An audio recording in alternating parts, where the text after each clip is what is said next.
Pai, do Filho e do Espírito Santo. Amém. O anjo do Senhor anunciou a Maria e ela concebeu do Espírito Santo. Ave Maria, cheia de graça, o Senhor é convosco. Bendita sois vós entre as mulheres, bendito é o fruto do vosso ventre, Jesus. Santa Maria, Mãe de Deus, rogai por nós, pecadores, agora e na hora de nossa morte. Amém. Eis aqui a serva do Senhor, faça-se em mim segundo a vossa palavra. Ave Maria, cheia de graça, o Senhor é convosco, bendita sois vós entre as mulheres, bendito é o fruto do vosso ventre, Jesus.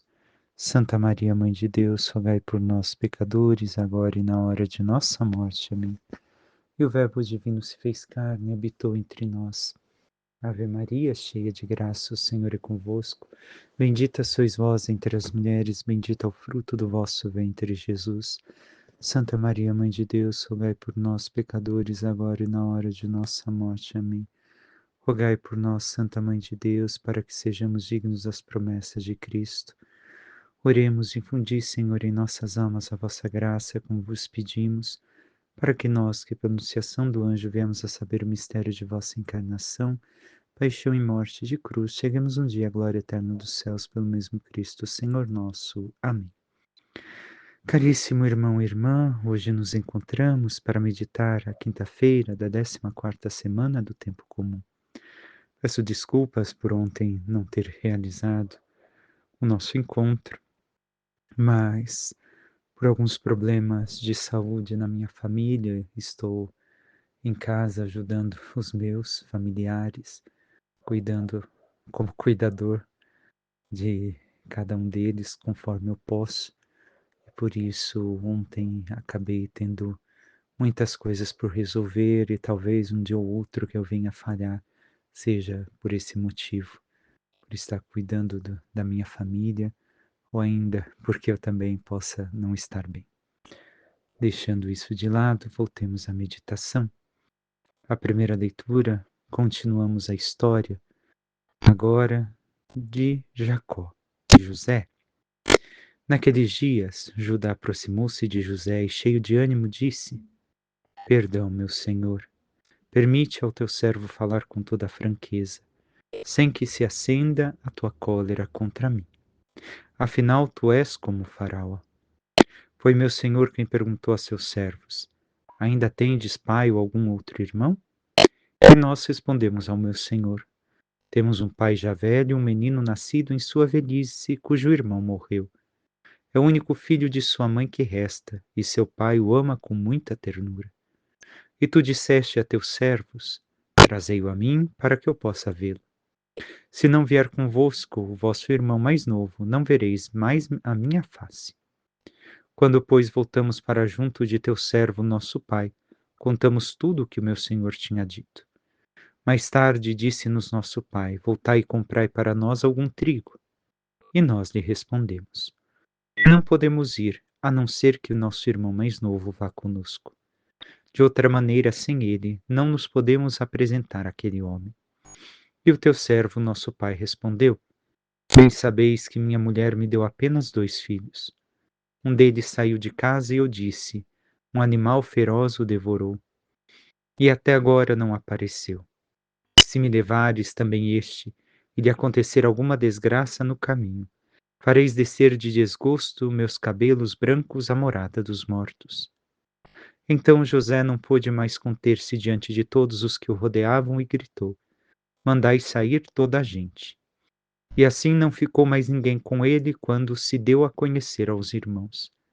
José rompeu num choro tão forte que os egípcios ouviram a toda a casa do faraó. E José disse aos seus irmãos: Eu sou José, meu pai ainda vive? Mas os irmãos não podiam responder-lhe nada, pois foram tomados de um enorme terror. Ele, porém, cheio de clemência, lhes disse: Aproximai-vos de mim. Tendo-se eles aproximado, disse: Eu sou José, vosso irmão, a quem vendestes para o Egito. Entretanto, não vos aflijais nem vos atormenteis, por me terdes vendido a este país, porque foi para a vossa salvação que Deus me mandou diante de vós para o Egito. Temos hoje o dar-se a revelar de José a seus irmãos. ontem escutaríamos um pouco a história de José, a questão de seus sonhos.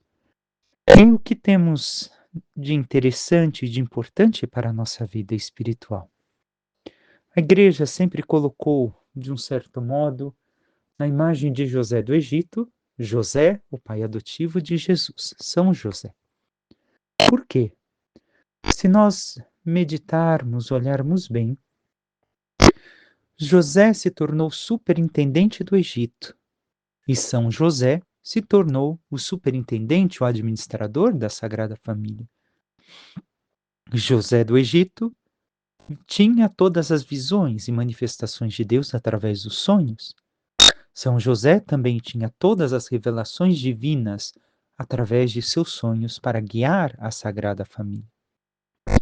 José do Egito cuidou e salvou sua família. São José, cuidou da família de Nazaré. E, por revelação divina nos seus sonhos, mostrou a rota que deveria de conduzir aquela família. E assim a igreja sabiamente, desde Pio IX, disse: ide a José. Nós devemos de redescobrir, não somente José do Egito, mas São José em nossas vidas. Aquele que tantas vezes intercedeu e intercede pela igreja. Aquele a quem o Senhor deu a graça de cuidar de sua família e colocou em santa obediência, como ouviríamos ainda ontem. Uma frase que também sai da boca de Nossa Senhora em relação ao seu filho Jesus nas bodas de Caná: fazei tudo o que ele vos disser. Assim também, Deus colocou Jesus e Maria sob os cuidados de José, para que fizessem tudo aquilo que ele dissesse, como aquele que era o superintendente da família de Nazaré. Nisso, ao dar-se a revelar hoje José do Egito, nós vemos toda a história que contam seus irmãos. Ocultam o que fizeram com seu irmão que está diante deles e que sabe o que foi feito com ele. Revela toda a história de sua família, de seus pais, e assim, depois de tudo, José se dá a conhecer. E José tem uma compreensão enorme de sua história, apesar da maldade de seus irmãos. E é a releitura que também muitas vezes o ser humano em nossos tempos necessita fazer de sua vida. Existem pessoas más, existem muita maldade nas pessoas. Mas se nós estamos em Deus, devemos de reler a história de nossa vida à luz desta graça de Deus. Como assim? Como podemos fazer isso? Vendo que se Deus permitiu que tantas coisas, até mesmo más, acontecessem em nós, foi para que se realizara um prodígio, coisas muito maiores, seja na nossa vida, seja nas demais. Infelizmente, a humanidade hoje se revolta com sua história, com seu passado, porque meus familiares, porque não sei quem, porque sou revoltado, porque meu pai era isso, minha mãe era aquilo, meus antepassados não sei o quê. E não veem que se Deus concedeu tantas coisas, mesmo que, como dissemos, mas ocorressem, foi para que se realizara tantas coisas grandiosas na vida de cada um de nós e através de nós na vida de tantos. E nós temos esta compreensão? Como José salvara a vida de sua família por causa daquilo que aconteceu de ser superintendente do Egito, também nós, sendo assim, como veremos no Evangelho, administradores da graça de Deus derramada sobre nós, salvamos a vida daqueles que são nossa família humana e espiritual? O Salmo nos diz: lembrai as maravilhas do Senhor. Nós, primeira frase já nos questiona, lembramos das maravilhas que o Senhor realizou em nossa vida? Recordemos, se nós lermos toda a história de José do Egito, vemos o quanto foi difícil perseguido, caluniado, difamado, preso, e, no entanto, chegou aonde chegou para salvar todo o povo do Senhor, todo o povo que o Senhor deu-se a revelar. E diz ainda o Salmo: mandou vir então a fome sobre a terra, e os privou de todo o pão que os sustentava. Um homem enviara à sua frente José, que foi vendido como escravo. Vemos aqui aquilo que dissemos. Com tudo aquilo que aconteceu, o Senhor preparara algo melhor para salvar o seu povo através de um homem que sofreu. E aqui vemos também mais uma vez a imagem de Cristo, que sofreu para que pudesse salvar todo o seu povo. Sigamos o Evangelho de São Mateus.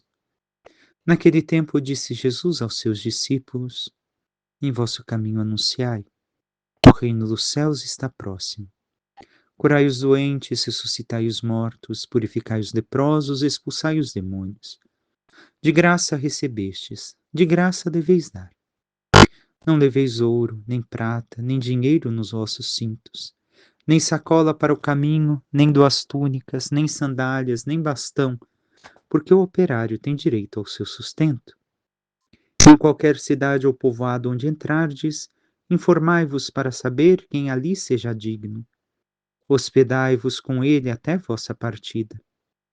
Ao entrardes numa casa, saudai-a. Se a casa for digna, desça sobre ela a vossa paz. Se ela não for digna, volte para vós a vossa paz. Se alguém não vos receber nem escutar vossa palavra, saí daquela casa ou daquela cidade e sacudi a poeira dos vossos pés. Em verdade vos digo, as cidades de Sodoma e Gomorra serão tratadas com menos dureza do que aquela cidade no dia do juízo. Palavra da salvação, glória a vós, Senhor. Caríssimo irmão e irmã, nós nos encontramos com o Evangelho similar, parecido com aquele que escutamos no domingo. Mas aqui o Senhor está enviando os 12, não os 72. E o que nos diz hoje, de novo, ou que podemos ainda tirar como exemplo para a nossa vida? Primeiro, o Senhor envia os discípulos mais uma vez de 2 a 2. E diz que devemos anunciar que o reino dos céus está próximo. Isso deve de provocar uma conversão, uma mudança de vida, uma transformação nas pessoas. Não porque somos nós, mas recordemos porque a força está no Evangelho. Jesus escolheu 12 homens, 12 homens completamente diferentes entre si, e um deles, ainda por cima, iria traí-lo. Deus escolheu estes homens tão diversos e tão, como podemos dizer, tão lentos às vezes no compreender a vontade de Deus, mas os escolhe para aperfeiçoar. Não são perfeitos, mas se deixam tocar pelo Divino Mestre e se aperfeiçoarem ao longo do caminho. Recordemos tudo o que são os apóstolos antes de Pentecostes e aqueles que eles serão após Pentecostes. O Senhor sempre vai aperfeiçoando aqueles que escolhem, se abrem os seus corações, se deixam tocar por Ele. E então vemos que os homens de Deus são bênção para todas as nações, sempre. Desde que tenham os olhos sempre no Senhor e realizem aquilo que o Senhor envia. Ele, primeira coisa que diz, que faz é: o Evangelho se faz caminhando. Anuncia caminhando, não parado.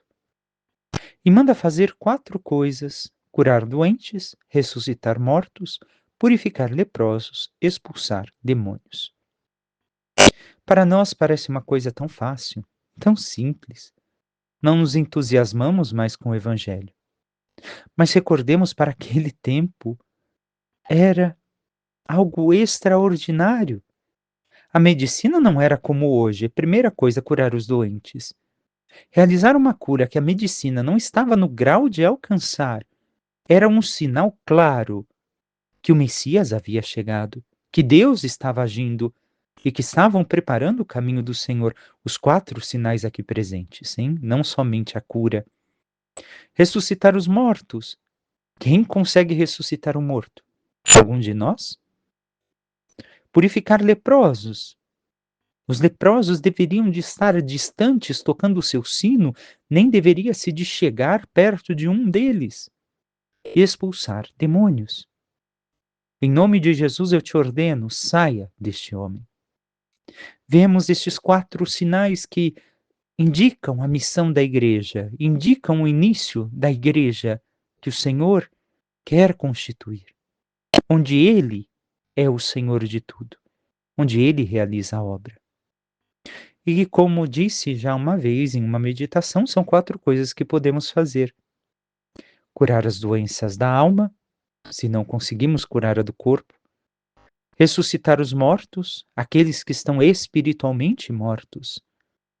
Purificar leprosos, tirar as pessoas do pecado.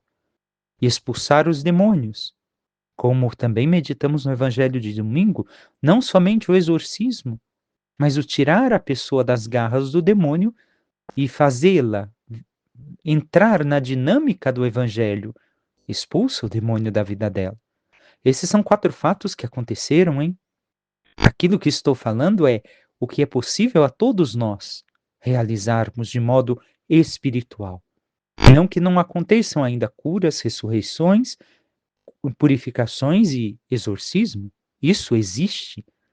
Mas esses 4 aspectos, se levamos para o nível espiritual, também podemos fazer se nos colocamos com o Senhor, na escuta, na dinâmica dele. O Senhor nos pede desprendimento de tudo. Ele quer que o nosso testemunho seja na gratuidade. De graça recebestes, de graça deveis dar. Sem buscar nem menos o reconhecimento. Porque muitos querem ao menos o reconhecimento daquilo que fizeram. Infelizmente, em nossos tempos, quantas pessoas que dizem ter fé, que se dizem convertidas, ainda buscam um reconhecimento que não nos pertence, porque a missão, a obra é dele, não é nossa. Nós somos meros instrumentos. Quem realiza a obra é o Senhor, com a força do Evangelho, não a nossa força.